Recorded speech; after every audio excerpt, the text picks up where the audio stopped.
राधे प्रिय दर्शकों, आज हम सुनेंगे परम पूज्य प्रेमानंद जी महाराज के मधुर वचनों को, जो हमें भक्ति, प्रेम और जीवन की सच्चाई से जोड़ते हैं। आइए मन को शांत करके ध्यानपूर्वक सुनते हैं उनके अनमोल संदेश को। वीडियो को ध्यानपूर्वक अंत तक जरूर सुनें।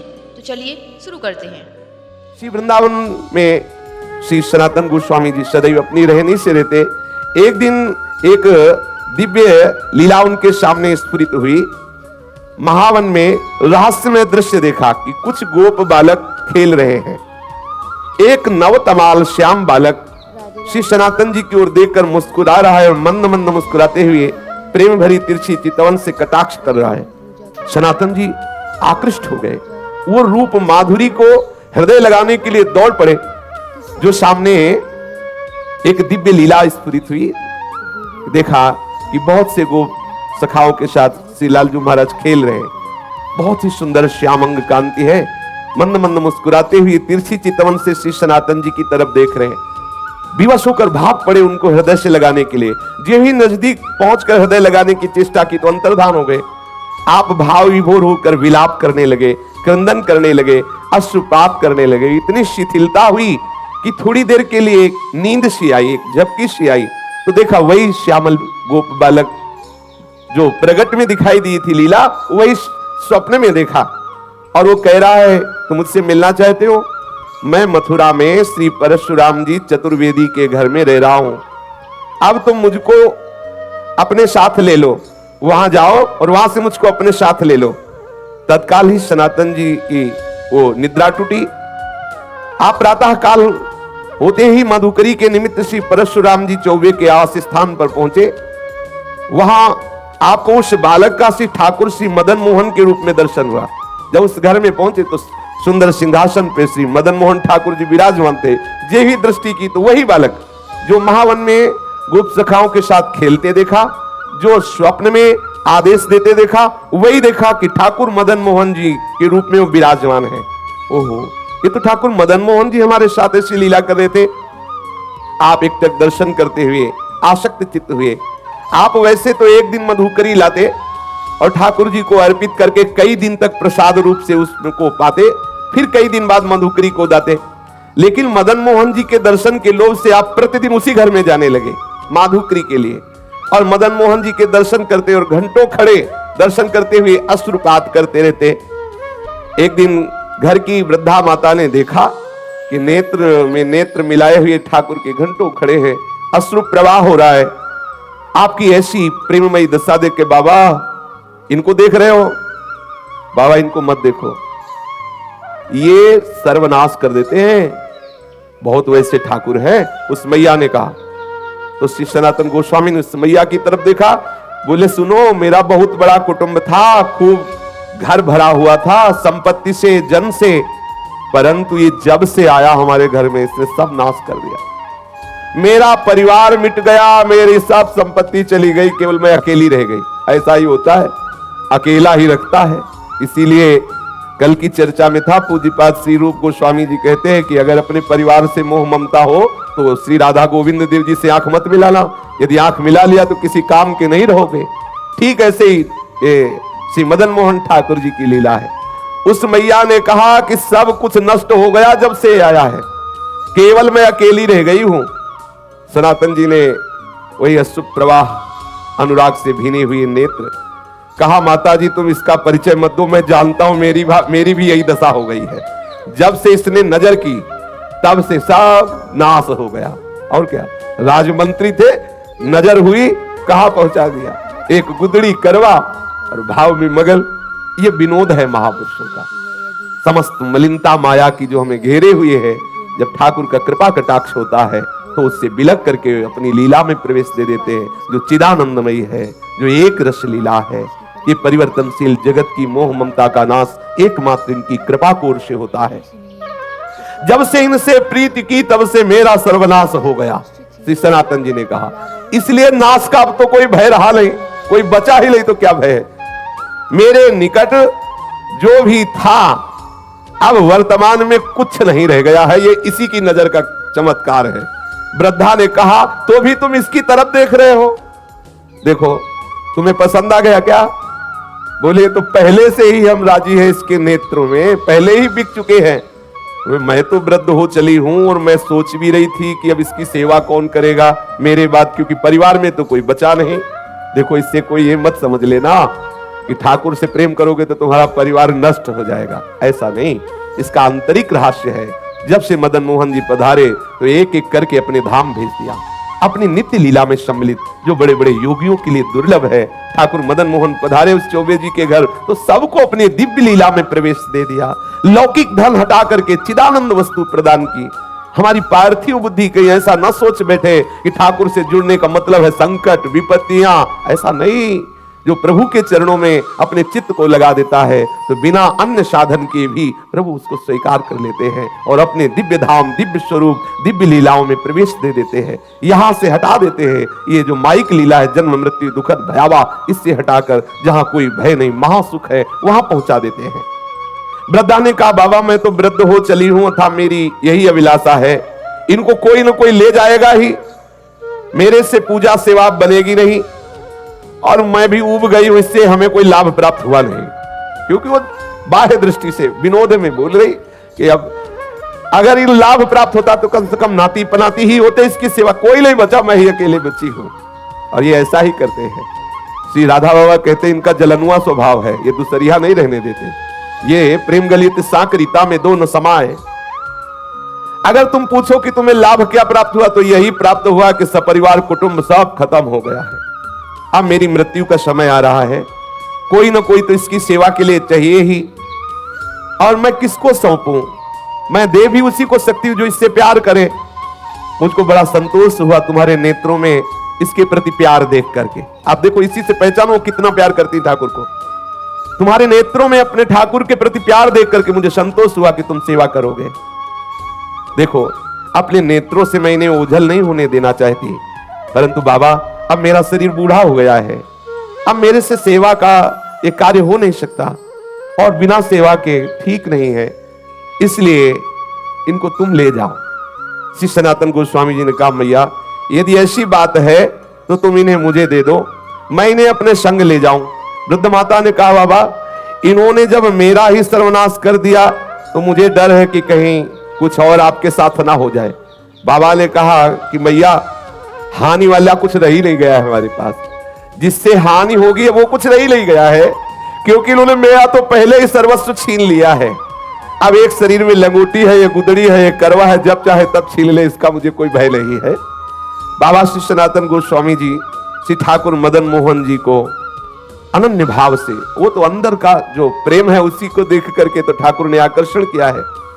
वृद्धा माता जी अश्रु प्रवाहित होकर के ठाकुर जी को हृदय से बार बार लगा करके श्री सनातन गोस्वामी जी को दी। सनातन गोस्वामी अत्यंत प्रसन्न होकर, मानो महानिधि है भी महानिधि, अब जिनको ऐसे ठाकुर लाड़िले प्राप्त हुए हो, सोचो उनको कितना सुख। सनातन जी बहुत प्रसन्न मुद्रा में ठाकुर जी को हृदय से लगाकर श्रीधाम वृंदावन में ले आए और आदित्य टीला में श्री ठाकुर जी महाराज को विराजमान। ये जो लाल पत्थर का मंदिर है टीले पे, इसे आदित्य टीला कहते हैं। उनकी पर्ण कुटी वहीं थी, वहीं ठाकुर जी को विराजमान किया। सनातन जी की दिनचर्या में उदर पोषण के लिए माधुकरी वृत्ति ही थी। एक दिन ले आते, कई दिन प्रयोग करते, परंतु अब कुटिया में ठाकुर जी पधारे। अब श्री सनातन जी श्री ठाकुर जी के भोग के लिए आटा मांग के लाते और उपला बिन लेते और उसी आटे का गोला बनाकर उपला में पका लेते और ठाकुर जी को अर्पित करते और वही प्रसाद पाते। वैसे तो कई कई दिन तक मां धुकरी का भोग लगा के पाते, लेकिन जब से ठाकुर मदन मोहन आए तो रोज आटा लाते और उसी का बाटी बनाकर ठाकुर को अर्पित करते। ठाकुर जी को जब भोग अर्पित करते तो ठाकुर जी मुंह बुलाते, क्योंकि चौबे जी के यहाँ मलाई रबड़ी पाले वाले प्रसिद्ध है, मथुरा के चौबे, वहां तो खूब सुंदर राजभोग चलता रहता है। आज भी है, शाम के भांग छानेंगे फिर उनका प्रसाद देखो शाम वाला। हाँ, उनके लीवर की अलग से रचना है, वो मतलब सबके पचले की बात ले, वो अलग होता है, भगवान बना के भेजते हैं वैसा। हमने तो सुना है, देखा तो है नहीं कि 2-2.5 किलो रबड़ी कोई ज्यादा नहीं है, ऐसा सुना है कि ऐसा हाँ ऐसा सुना है कि वो जब भांग छली होती ना 2-2.5 किलो ऐसा हमने सुना। तो ठाकुर जी रबड़ी छालने वाले, अभी यहाँ सूखी बाटी उसमें नमक भी नहीं, अब कुछ कह नहीं सकते, लेकिन मुंह बुलाते ठाकुर जी, जो ये से बाटी रखते ठाकुर। एक दिन हिम्मत करके ठाकुर जी, देख लो ये प्रेम का बल, जैसे कोई बच्चा डरता है ना बड़ों से, ऐसे ठाकुर जी डरते थे श्री सनातन गोस्वामी से। थोड़ा डरते हुए कहा, बाबा ये सूखी बाटी गले से उतरती नहीं है, आप ये जली जली बाटी हमको भोग लगाते हो, हमारा उधर भी काम नहीं कर रहा, गले से सरकती नहीं है। अरे इतना नमक तो डाल दिया कर, इतना नमक डाल दिया कर। श्री मदन मोहन जी के मुख से सुनकर के सनातन जी मुस्कुराए और बोले, देखो हमें महाप्रभु ने आदेश किया है कि वृंदावन वैराग्य से रहना। अब मैं समझ गया कि आप मुझे फिर फंसाना चाहते हो, चटोरा स्वभाव है आपका, वैसे ही बाल्यपन से चटोरा स्वभाव। कभी यशोदा मैया के द्वारा दिए हुए माखन से तृप्त नहीं होते थे, जब तक 10-20 घरों से गोपियों के यहां जाकर के बाल लीला करके 10-20 घरों से नहीं पाते। तो हमें पहले से पता है आपकी चटोरा स्वभाव है, और वैसे भी चौबे जी के यहां भोग लगता रहा। लेकिन ये बात समझ लो कि यहां ये व्यवस्था नहीं हो पाएगी। आज आप कह रहे हो कि थोड़ा सा नमक मांग के लाना, फिर कहोगे बाबा नमक तो हो गया, अगर थोड़ा घी में डुबो के तो गला सीज जाएगा, फिर कहोगे बाबा थोड़ा मीठा बूरा मिला दो, तो हम इसी चक्कर में कहां तक व्यवस्था करेंगे। कभी तुम घी कहोगे, कभी बूरा कहोगे। तो इसलिए महाराज मैं तो महाप्रभु की आज्ञा के अनुसार ही रहूंगा वैराग्य से। और आप ये जो मांगे रख रहे हो, ये मांग आप अपना चाहो तो पूर्ण कर लो, हमारी तरफ से व्यवस्था होने वाली नहीं है, मैं वैराग्य पूर्ण ही रहूंगा। श्री सनातन गोस्वामी जी से ऐसा ठाकुर जी ने उत्तर सुना, तो उन्होंने कहा तुम फिर मुझे आदेश देते हो कि मैं अपनी व्यवस्था कर लूं। ठाकुर जी ने हाँ बोले, आप व्यवस्था अपनी कर लो, हमें कोई परेशानी नहीं है। ठाकुर जी प्रसन्न हो गए, ठीक है आप वैराग्य से रहो, हम व्यवस्था कर लेते हैं। श्री सनातन गोस्वामी जी ने श्री ठाकुर मदन मोहन जी को कह दिया कि आप अपनी व्यवस्था कर लीजिए। तो उसी समय मुल्तान देशवासी कोई रामदास जी नाम के जो एक कपूर परिवार के विशाल नौका में विविध रत्नों और सैंधव नमक, काबुल के मेवा इत्यादि भरी हुई, वैसे पहले यमुना जी से ही व्यापार आदि के लिए नौका यात्रा के द्वारा आना जाना होता था। तो वो आगरा जा रहे थे, जिसमें मेवा भरी हुई थी, सेंधा नमक भी था और विविध प्रकार के रत्न भी थे। बहुत बड़ी नौका थी, जिसे नरवाहन जी के चरित्र में आता कि 600 सैनिक तो उस जैनी की नौका की व्यवस्था में थे, और बहुत सा वो व्यापार की सामग्री लिए। तो मतलब कोई ऐसी नौका नहीं कि 10-5 लोग बैठे हों, ऐसे नहीं, विशाल नौकाएं और उसमें संपत्ति। जब ठाकुर जी से कहा आप अपनी व्यवस्था कर लो, तो यही नीचे ही यमुना जी बहती थी, जहां से आज परिक्रमा मार्ग है। क्योंकि यमुना जी के समीप ही आदित्य टीला, वो आज भी जो लाल पत्थर का मंदिर, तो जो परिक्रमा मार्ग है यमुना प्रवाह उस समय, क्योंकि ऐसा प्रसंग आता है कि वहां से घड़ा लेकर के सीधे ही यमुना जी में कूदा चोर, ऐसी कथा आती है। तो मतलब समीप ही यमुना जी थी, वहां ही आके नौका रुक गई। अब बहुत प्रयास किया, नौका वहां से चली ही नहीं। अब अनेक प्रयास करने पर जब हार गया, चलने की बात क्या, नौका हिली डुली भी नहीं, क्योंकि ठाकुर जी जजमान पटाना चाहते हैं। अब श्री रामदास जी कपूर परेशान हो गए, तो ठाकुर जी ही एक गोपवेश बालक का धारण करके गए और कहा, सुन ये नौका ऐसे नहीं निकलेगी, अगर तुझे नौका निकालना है तो देखो वो संत भगवान बैठे उस वृक्ष के नीचे, सनातन गोस्वामी जी के लिए कहा, वहां जा दंडवत कर, कुछ मनौती मान तो नौका निकल जाएगी, हम तुमको पक्की सलाह देते हैं। अब शिष्य, और ये कौन बालक, वही है ठाकुर जी पटा रहे हैं, नाव रोका और भेज रहे हैं, पर बिना सनातन जी किया। ये देखो इनका दुलार देखो, ठाकुर कितना अपने जनों को प्यार करते हैं। वैसे ये सबके साहब हैं, लेकिन जो इनकी दास्ता स्वीकार कर लेता है वो ठाकुर अपना साहब उसे बना लेता है। कैसा करुणा में है। नरसिंह मेहता जी के लिए देखो, अपने को सेवक कहा, जब कभी आदेश हो स्वामी निसंकोच होकर आदेश करना, ये सेवक सदैव आपकी सेवा में तत्पर है। श्री द्वारिकाधीश जी ने ऐसा नरसिंह जी के लिए कहा।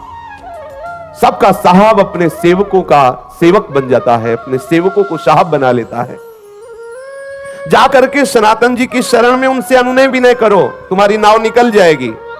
रामदास कपूर तत्काल जिधर उस गोप बालक ने संकेत किया था वहां गए। श्री सनातन गोस्वामी जी बैठे हुए श्री प्रिया प्रीतम के चिंतन में डूबे हुए थे। उसने आकर साष्टांग प्रणाम किया, वस्त्रपात करते हुए कहने लगा, मेरी रक्षा करो, मैं एक व्यापारी हूं, मेरी नाव फंस गई, मैंने हर उपाय करके देखा, ब्रजवासियों को बुलाकर निकालने की चेष्टा की, नहीं निकली, आप कृपा कर दो, मैं आपके पास आया हूं किसी ब्रजवासी के कहने पर।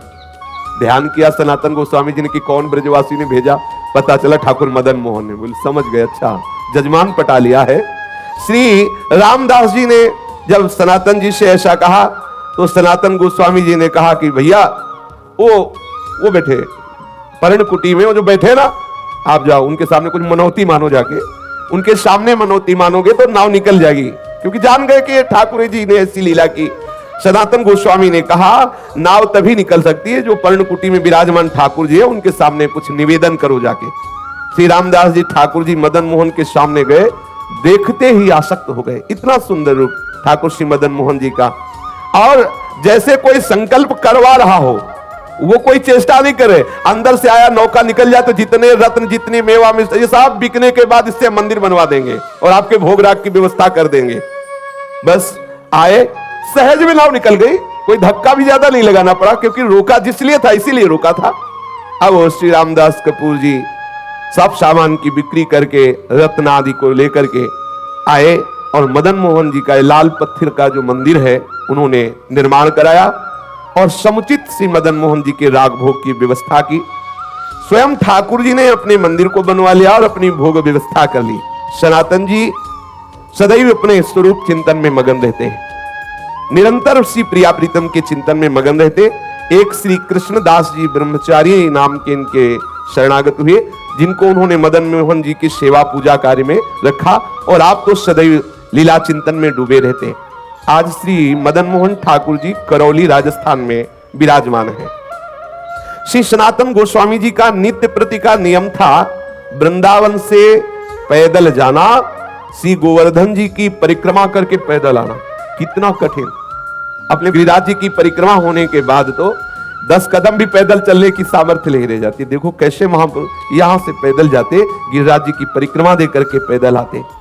श्री ठाकुर जी ने जब देखा कि इनका शरीर बहुत वृद्ध हो गया है, फिर भी इनका नियम दृढ़ है, तो कहा कि अब आप मत आया करो, आपका शरीर वृद्ध हो गया है। तो उनका रहा नहीं जाता, ये प्रीति है, रहा नहीं जाता बिना परिक्रमा के, बिना आपके दर्शन के। तो श्री ठाकुर जी महाराज स्वयं प्रकट होकर के एक शिला प्रदान की, जिस शिला पर श्री ठाकुर जी का चरण चिन्ह अंकित है, और कहा बाबा तुम इस शिला की परिक्रमा कर लिया करो, इसकी परिक्रमा से तुम्हें संपूर्ण गिरिराज गोवर्धन की परिक्रमा का नियम पूर्ण हो जाएगा, वैसे ही आपको आनंद प्राप्त होगा। वो पावन शिला वर्तमान में श्री वृंदावन में श्री राधा दामोदर जी के मंदिर में विद्यमान है। सब लोग प्राय दर्शन करते हैं। प्रतिदिन आदित्य टीला से श्री सनातन गोस्वामी श्री गोपेश्वर महादेव जी के भी दर्शन करने जाते थे। तो महादेव जी ने देखा कि जब बहुत एकदम वृद्ध हो गए हैं, तब उनसे कहा कि तुम यहां रोज गोपेश्वर मत आया करो। बोले आपके दर्शन का नियम है, तो मैं मध्य में ही प्रकट हो जाता हूं। तो जो बनखंडी महादेव जी हैं उस रूप में श्री गोपेश्वर महादेव जी प्रकट हो गए और पूज्य श्री सनातन गोस्वामी जी उनके रोज दर्शन करते, बड़े ही अकिंचन। गौड़ देश में वर्धमान जिला के एक गरीब ब्राह्मण अपनी गरीबी से बहुत दुखित होकर धन प्राप्ति के लिए आशुतोष भूत भावन भगवान शंकर की आराधना की।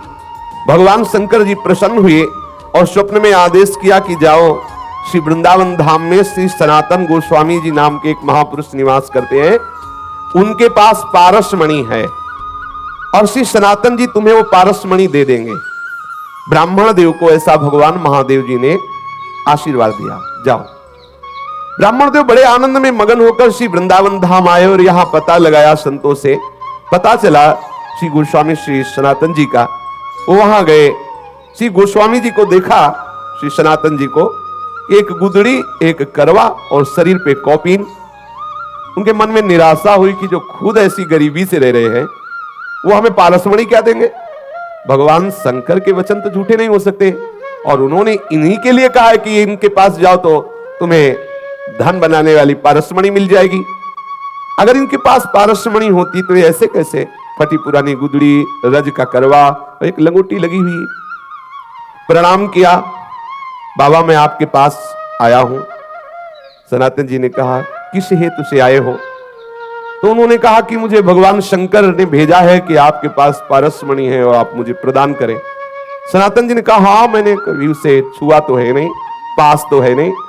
यमुना स्नान करने जा रहा था तो एक दिन पैर से टकरा गई थी, तो वहीं उसे रेती से ढक दिया और पुनः यमुना स्नान किया, जिससे किसी दिन स्नान करके वापस आते समय दोबारा हमारे स्पर्श ना हो जाए, नहीं तो मुझे पुनः स्नान करना पड़ेगा।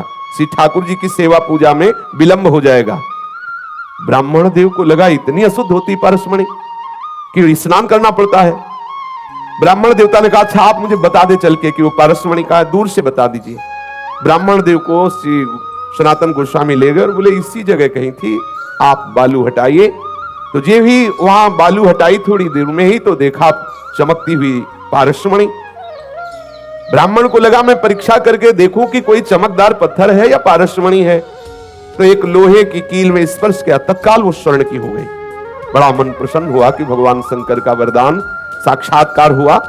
परंतु द्वितीय उसके विचार तत्काल आया, एक मन में तो प्रसन्नता हुई, तत्काल द्वितीय विचार आया कि ये कैसे संत है, इतनी कीमती वस्तु को इतनी दूर किए हुए, जिसके लिए मैं आनंदित हुआ उसके लिए इनके हृदय में ऐसी उपेक्षा। सनातन जी इस अमूल्य पारसमणि का त्याग क्यों किए हुए थे, और इतना त्याग कि शरीर से स्पर्श हो जाए तो यमुना स्नान करना पड़ेगा। मुझे लगता है कि इनको पता नहीं कि ये पारसमणि क्या होती है। ना अगर ये ऐसा जानते होते तो इसको ऐसे क्यों रेत में फेंके होते, और इसमें क्या दोष है जो इन्होंने स्नान करने की बात सोची। ब्राह्मण देव अपने मन की असमंजता में विचार किया कि इन्हीं से पूछे, तो पुनः लौट करके श्री सनातन जी को प्रणाम किया और कहा, महाराज मेरे हृदय में एक प्रश्न है कि इतनी कीमती मणि आप अपने समीप क्यों नहीं रखा, और इसके स्पर्श करने पर स्नान करना, क्या पवित्रता इसमें है। ब्राह्मण को इस तरह बोलते हुए देख करके श्री सनातन गोस्वामी ने कहा कि बहुत दुर्गुण है इस पारसमणि में, न जाने कितनी मलिनताएं छुपी हुई है। क्योंकि जब धन बढ़ेगा, अहंकार बढ़ेगा, दोष बढ़ेंगे, भगवत चिंतन छूटेगा, बहुत प्रकार के दोष हैं। इसलिए इसका कहीं रजोगुण प्रभाव कहीं किसी भी तरह से हमारे भजन में विक्षेप न डाले, इसलिए इसको दूर रखते हैं। और ये हमारे लिए मणि पत्थर से बढ़कर कुछ नहीं है, क्योंकि हमारे पास जो मणि है उस मणि के सामने है ही क्या। तो तत्काल ब्राह्मण बोला, महाराज आपके पास कौन सी मणि है। बोले इंद्र नील मणि श्याम मनोहर। आहा, श्री लाल बिहारी श्याम सुंदर रूपी मणि हमारे पास है, ये क्या। उसने तत्काल श्री सनातन गोस्वामी के चरणों में प्रणाम किया, महाराज फिर आप ऐसी अपवित्र मणि हमें क्यों देंगे, अब आप कृपा करो वही मणि दो जो आपके पास है। तब उन्होंने कहा कि इसे फेंको यमुना जी में और यमुना स्नान करके आओ, तुम अधिकारी हो, क्योंकि भगवान आशुतोष शिव की कृपा तुम्हारे ऊपर हुई। तुम्हें पारसमणि लेने के लिए नहीं भेजा, वो हमारे पास भेजा इसी इंद्रनील मणि श्याम मनोहर के लिए ही है। पर तुम्हें विश्वास हो जाए और तुम्हारी समझ में आ जाए कि पारसमणि को भी त्यागने की सामर्थ्य श्री श्याम सुंदर के चरण अनुरागियों में होती, इसलिए लीला कराई। जाओ स्नान करके आओ, इसे यमुना में फेंक दो। पारसमणि को फेंक दिया, स्नान करके आए। श्री पूज्य सनातन गोस्वामी जी ने उन्हें दीक्षा दी, उन्हें भगवत संबंध से युक्त किया और निरंतर वो वृंदावन धाम वास करके भगवत चिंतन करते हुए वो भगवत धाम को प्राप्त हुआ। विक्रम संवत 1615 सप्त गोस्वामी ग्रंथ के आधार पर विक्रम संवत 1611 आषाढ़ पूर्णिमा के दिन प्रातः काल श्री सनातन गोस्वामी पाद जी ने नित्य निकुंज लीला में प्रवेश किया।